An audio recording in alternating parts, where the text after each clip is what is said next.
Greetings people of planet Earth. You are listening to the final installment of this exclusive preview for the Velvet BUZZSAW on Cinephobia Radio. Please visit www.cinephobia-radio.com for more thrilling and scintillating episodes. So until next time, slooshy well my brothers and sisters. Slooshy well.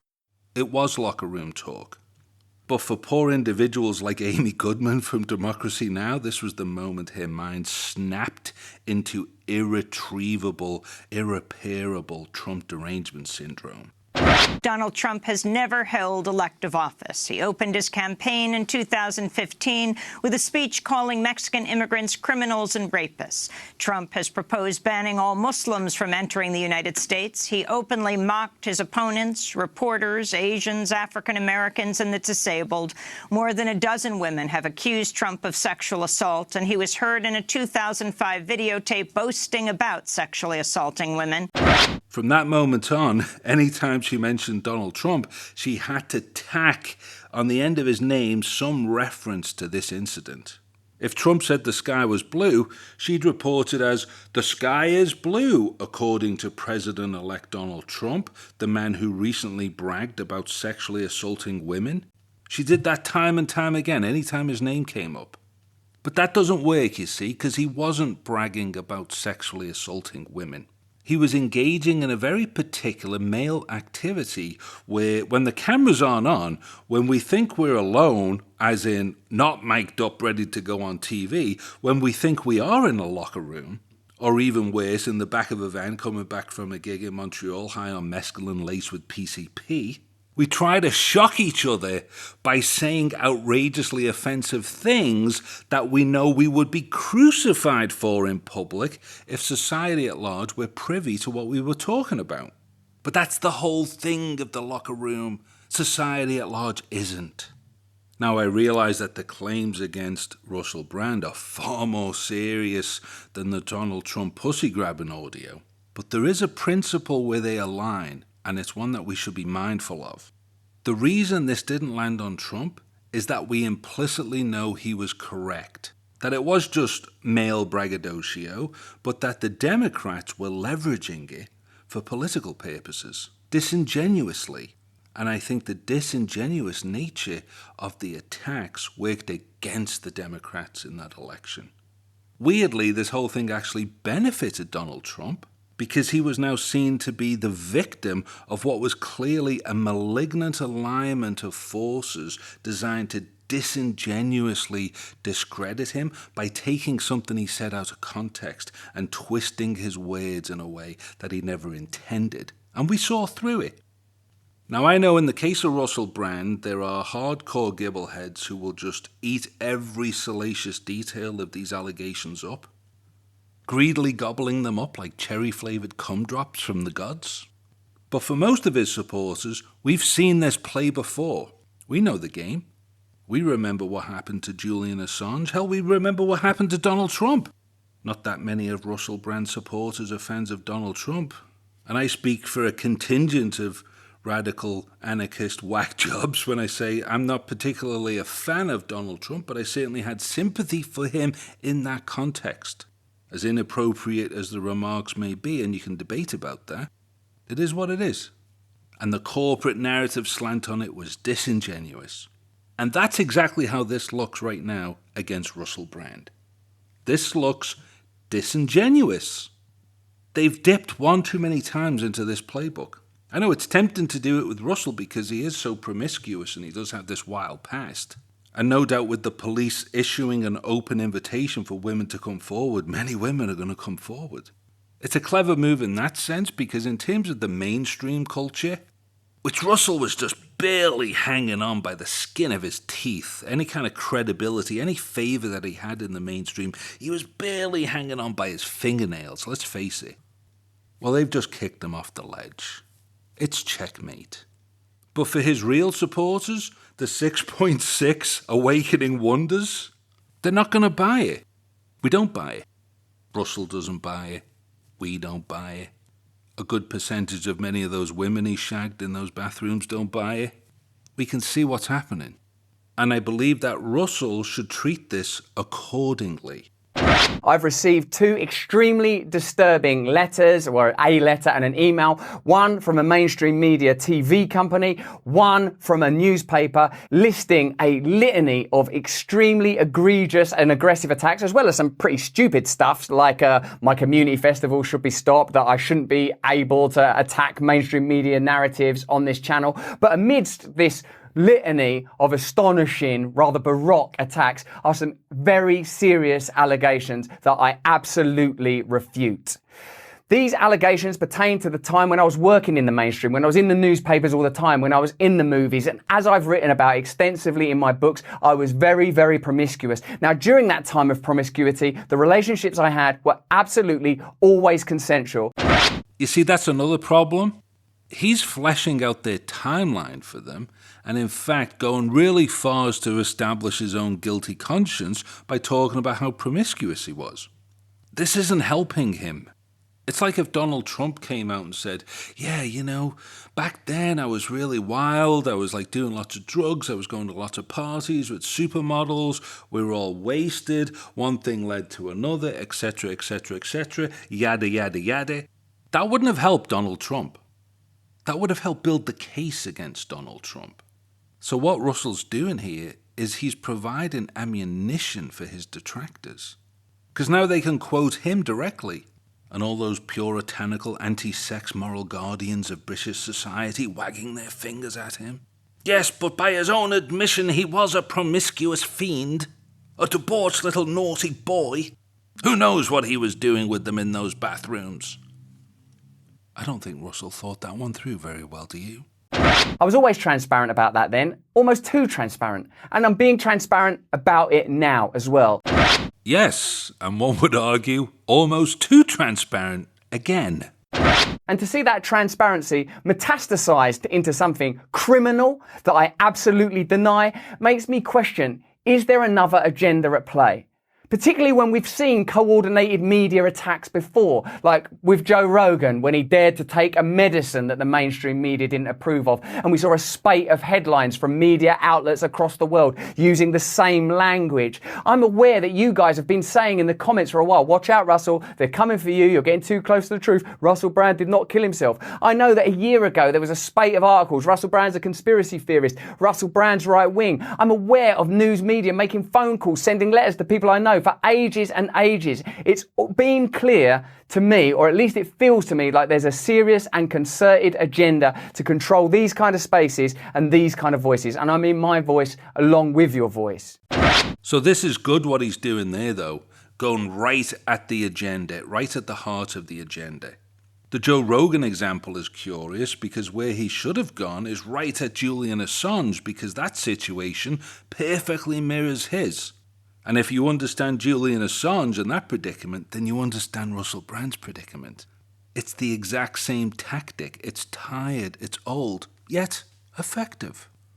Like a visit to one of those Asian lady massage parlors, if you'll excuse the locker room talk. I don't mind them using my books and my stand-up to talk about my promiscuous consensual conduct in the past. What I seriously refute are these very, very serious criminal allegations. I think that's 3 times now that he's refuted the allegations. The lady doth protest too much, methinks. He only needed to say that once, and without a great deal of passion, just with a very simple, matter-of-fact tone. Of course, I refute those allegations completely. End of story. Water off a duck's back. And in other news... Also, it's worth mentioning that there are witnesses whose evidence directly contradicts the narratives that these 2 mainstream media outlets are trying to construct, apparently in what seems to me to be a coordinated attack. And I think this is also a mistake because now he's defending himself. Save this for a court of law if you are actually criminally charged, which is a scenario that could very easily happen given that the police have invited all these other women to come forward. So you can imagine that a few of them are actually going to come forward, press charges, and then Russell will have an opportunity in a court of law to mount his defense. We don't need it on YouTube. By doing so, he's legitimizing the allegations. He's giving weight to them. He's mirroring them unnecessarily because these aren't criminal charges. The reality is the damage is done. In terms of mainstream consciousness, there's nothing Russell is going to do to be able to repair this. You don't repair this. Not when it's multiple women over a 7-year period and one of them just happened to be a 16-year-old teenager. In a post-Jeffrey Epstein universe, you ain't gonna live this one down. You have engendered the eternal sanctimonious moral rage of the perpetually gibble-headed conformity culture vultures and the God-fearing nipple dippers as well. And now they're utterly convinced that you are one of the names inside of Jeffrey Epstein's infamous client list that still hasn't been made available to the public. Of course, I understand why he's taking it seriously. I'm being critical of how he's handling it, but I understand where it's coming from. One of the things I like about Russell, and he said this great line once, he says, "Yes, I'm a narcissist, but I am your narcissist." There's a difference between being a narcissist and having a narcissistic personality disorder. That's somebody who lacks compassion for other people, who lacks empathy, who's empty inside. And they use every narcissistic mechanism available to them to fill an endlessly empty hole that can never be filled. The narcissists that I like are human beings who have empathy and compassion for other human beings. And Russell Brand is quite evidently one of those individuals. He's fucked up like everybody else. He's uniquely fucked up because he's crazy. And he's exceptionally bright and intelligent and insightful. His mind is so quick. His vocabulary is so nuanced and exquisite. But he's a very sensitive character. Now, it's not for me to say whether these allegations are true or not, but it is for me to say, as a cognizant human being who's been around the solar system a few times, that this media characterization as depicted by the likes of the BBC and whatever the fuck that guy's name was, I don't even remember it, Stephen something or other. This does not align with any observable reality. And if you can't see that, then you're simply not paying attention. So what I think Russell should do going forward, even though I think he's done some damage to himself there, is he shouldn't honour these allegations. And if asked directly in any kind of public forum, simply dismisses them outright, states that he doesn't even want to honour them by acknowledging them or discussing them or giving them any of his energy whatsoever. And until there's actually any criminal charges, if there are any criminal charges, and of course there very well may be, he should brazenly ignore this issue as much as possible. Do you remember when they released that compilation of Joe Rogan saying the word nigger over and over again? They edited all the instances where he used the word out of whatever context he was using them in. I don't believe in any instance did he ever use them as a derogatory smear against a race of people. He was clearly quoting others who used the term. Whether he did it gratuitously or not, that's up to Joe Rogan. I don't even know what the context was for most of the quotes, but somebody diligently went through the entire catalogue of his work and they found every instance where he'd said the word and they cut it together. They did this right after Dr. Robert Malone went on his show and blew the doors open on the pharmaceutical propaganda narratives.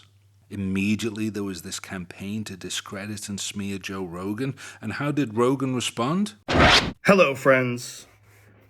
I'm making this video to talk about the most regretful and shameful thing that I've ever had to talk about publicly. There's a video that's out that's a compilation of me saying the N-word. It's a video that's made of clips taken out of context of me of 12 years of conversations on my podcast, and it's all smushed together, and it looks fucking horrible, even to me. Now, I know that to most people, there's no context where a white person is ever allowed to say that word, never mind publicly on a podcast. And I agree with that now.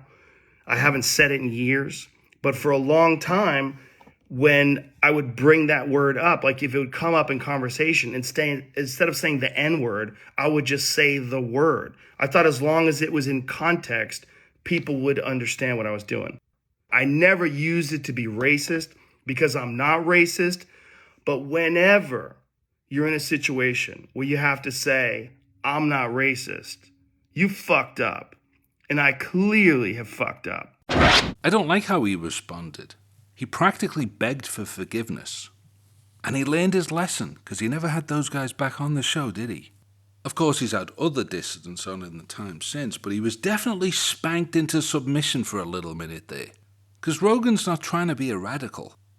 He's just naive enough to think he can get away with speaking the truth on a massive internet platform with 50 million people tuning in to listen to what he's talking about. He didn't read manufacturing consent, I'll tell you that much. And neither did Russell Brand. So if by any random act of fate, this recording ends up coming within your sphere of consciousness, Mr. Brand, may I recommend that you pick up a copy of Herman and Chomsky's Manufacturing Consent and study carefully the fourth filter, Flack and the Enforcers. And with respects to all of this unsolicited advice that I am freely giving to you, you're welcome. So viddy well, my little droogie. Viddy well.